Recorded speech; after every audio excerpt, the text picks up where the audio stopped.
je me présente, je m'appelle Yann Lucas. Enchanté à vous tous, que Dieu vous bénisse tous déjà. Enfin, je viens vous témoigner de ce que Jésus a fait pour moi, aussi petit, aussi misérable que je peux être, et ce grand roi est là et est venu dans ma vie.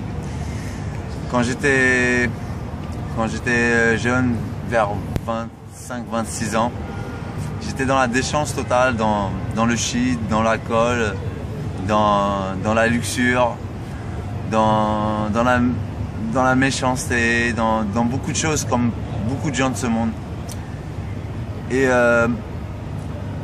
les circonstances de la vie fait que des fois on perd pied. Je me suis retrouvé à la rue. Je suis resté presque 4 ans à la rue. 4 ans de rue qui ont été pour moi un cauchemar et en même temps une révélation.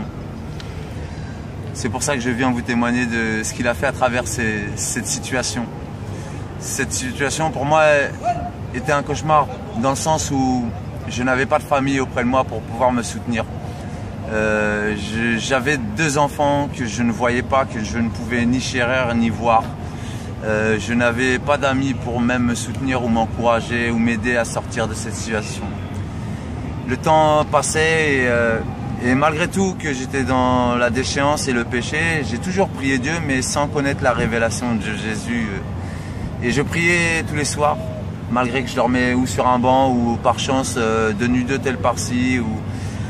Et chaque soir je priais Dieu et je demandais pardon et je disais merci d'être encore en vie même si j'étais écœuré de cette vie. Et au bout de presque 4 ans en fait, j'en pouvais plus, j'étais épuisé de toutes ces épreuves,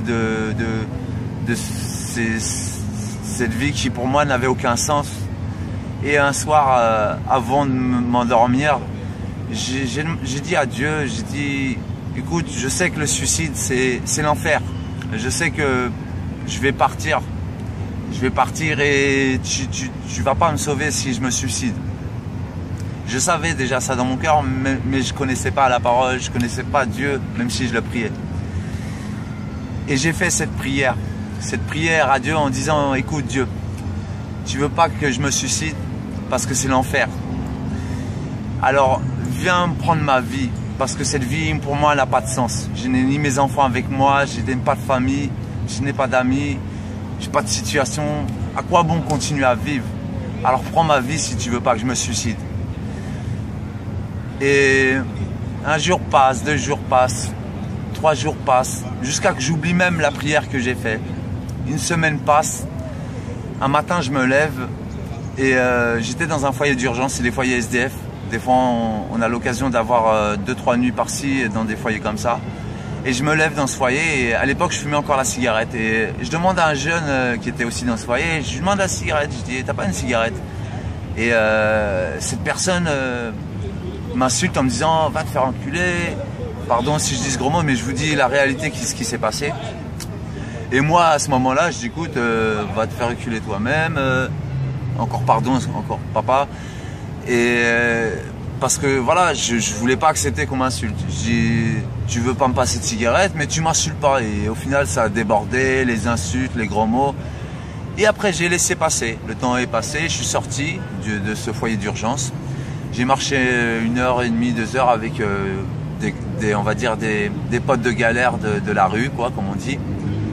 Pas forcément toujours des bonnes personnes. Je reviens 1 heure après en fait et l'homme que j'avais insulté m'attendait avec un couteau de 19 cm.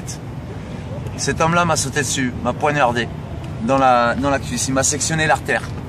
Alors d'aujourd'hui j'ai 19 points de suture, mais je rends grâce à Dieu parce que j'ai perdu 3 litres de sang.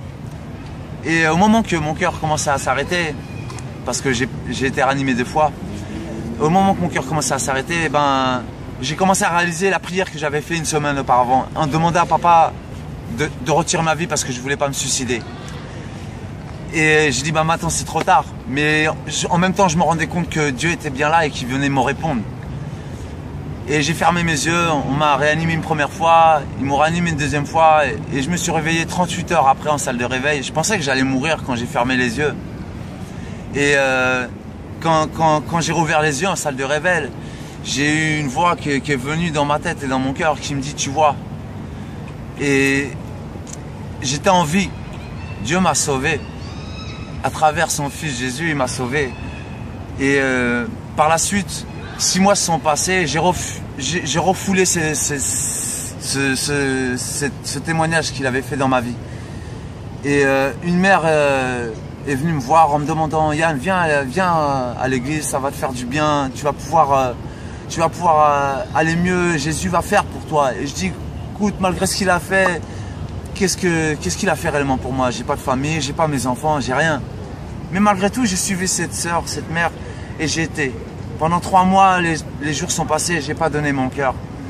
Et à un moment, je dis, bon, on va arrêter de jouer, mon Dieu. Je dis, si réellement Jésus est sauveur, moi j'ai 2 enfants. J'ai un enfant qui s'appelle Ethan, j'ai un enfant qui s'appelle Mehdi.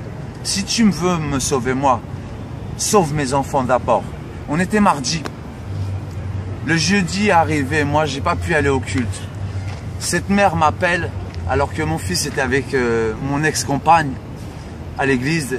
Mon fils de 4 ans et demi s'est levé dans l'assemblée et s'est présenté devant le pasteur et lui a donné son cœur.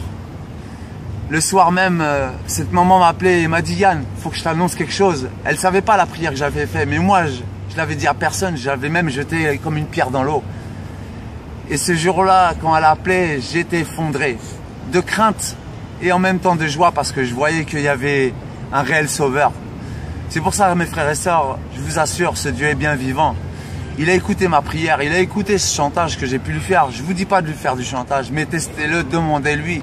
Si tu doutes de ma parole, essaye-le, ça ne te coûte rien. Ça ne te coûte rien. Si tu veux repartir en arrière, tu repars en arrière. Mais sincèrement, il écoute toutes vos prières, il écoute vos pleurs, il écoute vos souffrances, il écoute vos malheurs.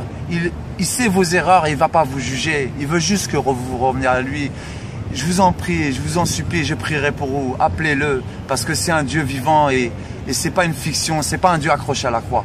En tout cas, soyez bénis mes frères et sœurs. Que Dieu vous garde et vous dispose vos cœurs dans le nom puissant de Jésus-Christ. Et je vous dis Amen.